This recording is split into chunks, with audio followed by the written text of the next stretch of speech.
now standing in front of her. I think Reese was gesturing towards Hayes, and maybe the official thought it was to... No, Yeah. I think Angel Reese was just tossed.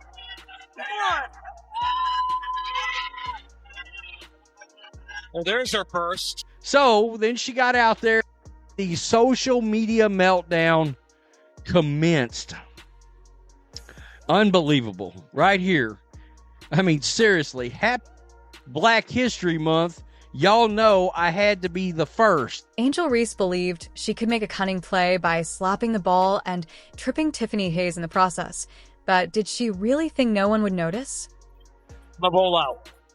How about Rose holding McBride just 5 points? Reese claps her hands and reaches in with the puck. Reese's move wasn't just a straightforward defensive move. It was a moment that had everyone talking. Was it deliberate or just a bad accident? Either way, the response was quick, igniting discussions on social media and among analysts, some of whom defended Reese by claiming that basketball is a physical game. Did she really think she could get away with it unnoticed when people criticized her for her sportsmanship in a league where every action is being watched? Mind me, now, Angel Reese did come out and say last year she was more than happy to play the villain role. Did she not? Oh, wait a minute now. You're the victim? Well, you wanted to own this. So she came out, made it about race, and got crushed. However, things became even more absurd at this point. Rather than just acknowledging the obvious transgression and continuing, Reese decided to put on a full-fledged performance. As soon as the whistle blew, she whirled around, her eyes wide with shock, as though she had been the victim of some grand injustice. With her arms flailing and her voice up, she begged the referees to believe that she was somehow wronged. It wasn't a brief protest. Rather, it was a full-scale theatrical performance. She stomped, made wildly erratic gestures, and even threw up her hands in frustration, acting as though she were a martyr standing up for basketball players everywhere. It's been pretty quickly. The players are super competitive, and at times that competitiveness makes them... Yeah, why do coaches always say that? Everything happens super quick. Oh, damn well you saw that shot all the way through. I understood her frustration completely.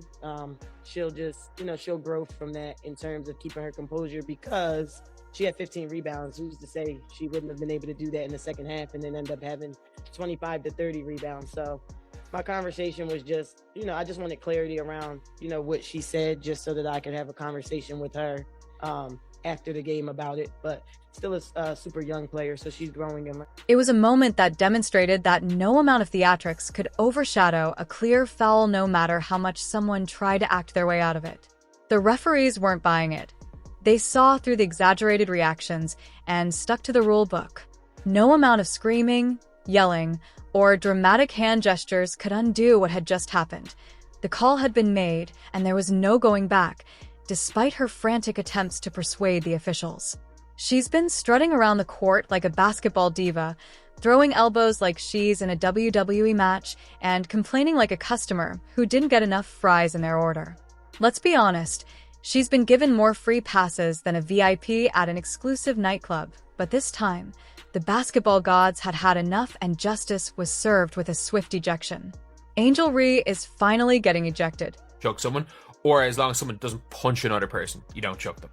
Like, there's got to be rules like that. Like, to choke someone in a rival, you should have had to punch another player, or... Yeah, that's about it. That's the only thing. Punching another player, pretty much, would should be the only thing that really deems is ejection worthy.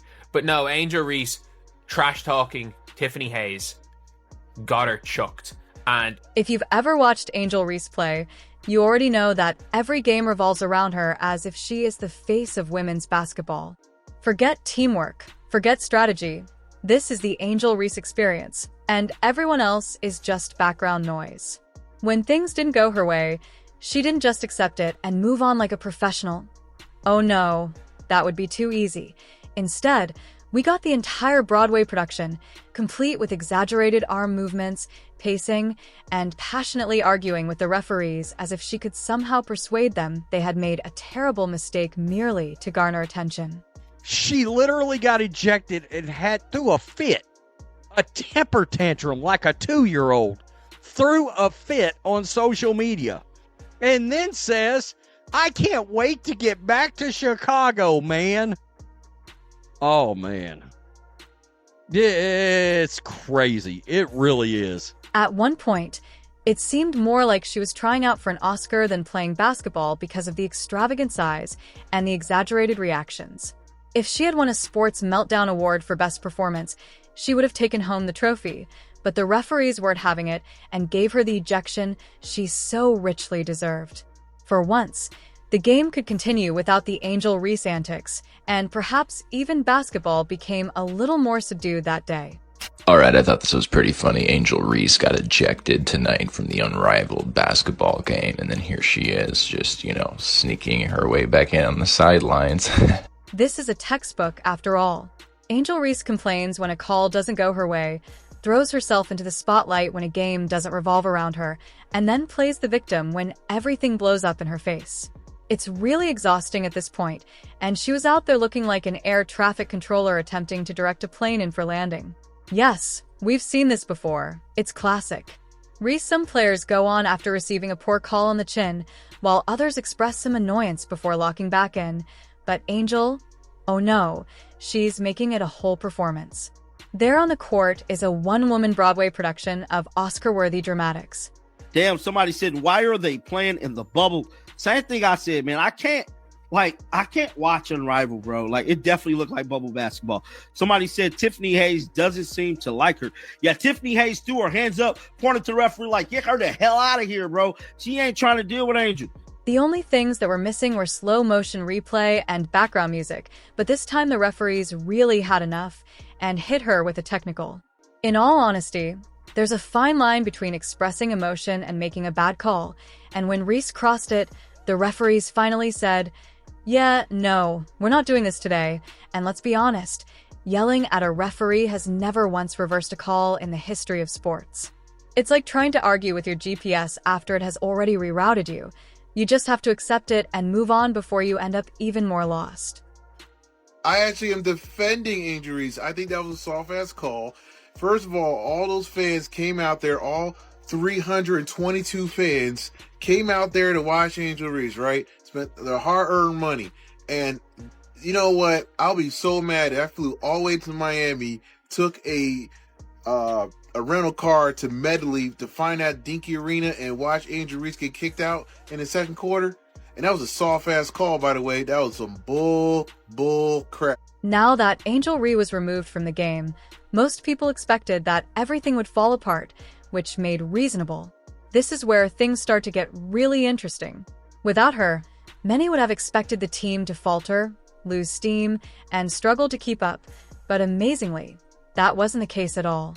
What happened on the court stunned everyone watching rather than causing them to collapse. She carries herself as the team's heart, the inspiration, and the driving force behind their success. The team finally clicked under pressure, playing with precision and unity as they shared the ball with ease, creating open looks and taking advantage of scoring opportunities.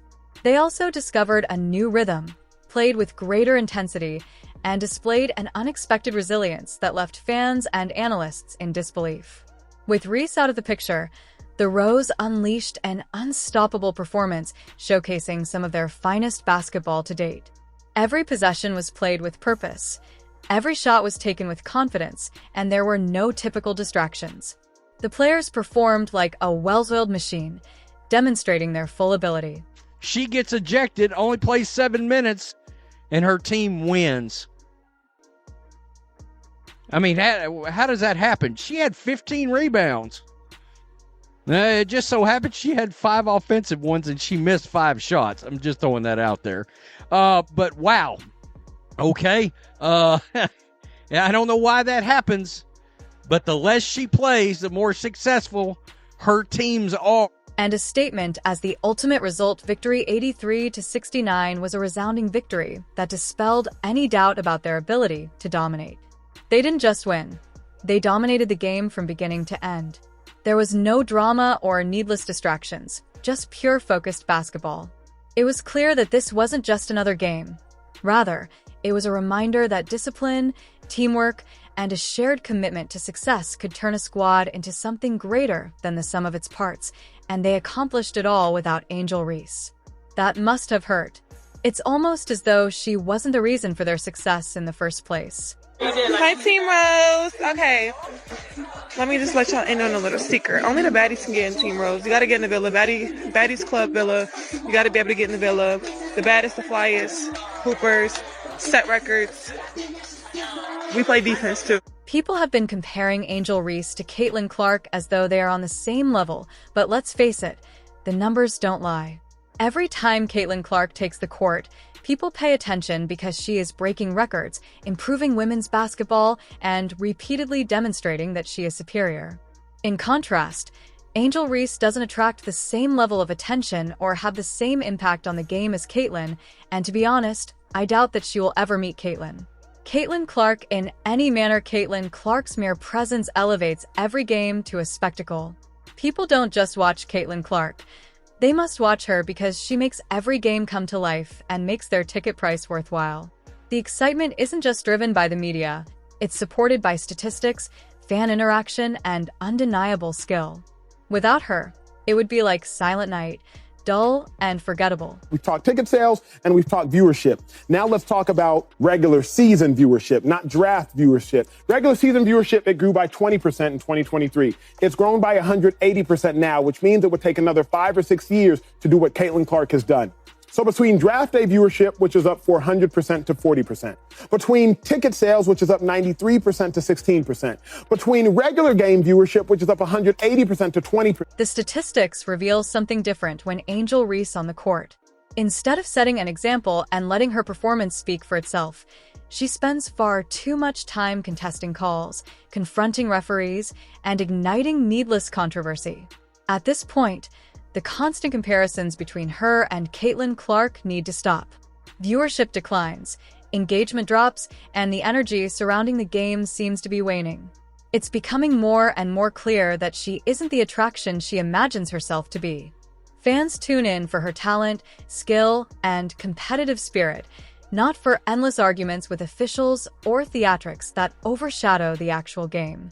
By adding excitement, accuracy, and a level of play that keeps viewers interested, Clark improves the game. Conversely, Reese seems to do the exact opposite, detracting from the sport with constant drama and dubious antics. To Saturday, we start getting there. Saturday coverage, 98,000 on True TV alone. On True TV alone, but they must not have counted TNT. It wasn't on TNT. It was on True TV only. Okay?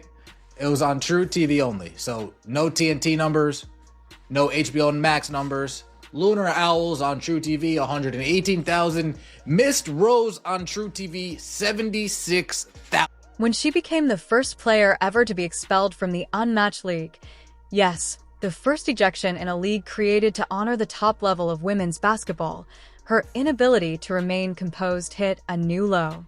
While others concentrate on showing off their skills and increasing awareness of the sport, Reese made history for all the wrong reasons. Rather than taking advantage of the chance to establish herself as a powerful force, she solidified her reputation as someone who lacks discipline in a league that values skill and professionalism. She was able to differentiate herself in the most negative way possible. First player ejected from Unrivaled game after arguing with officials. Reese was given 2 technical fouls while arguing a call and seemingly waving at an opposing player. So she was taunting a player, I'm guessing. What happens next? Will the Roses bench her for upcoming games if they're smart enough to realize what we all just witnessed? Or will they keep her in the starting lineup even though they know she's not really improving them? Perhaps this ejection served as the catalyst for the team to move on without her. Please share your thoughts with us in the comment section. If you like the films, please like and subscribe. More videos are now available.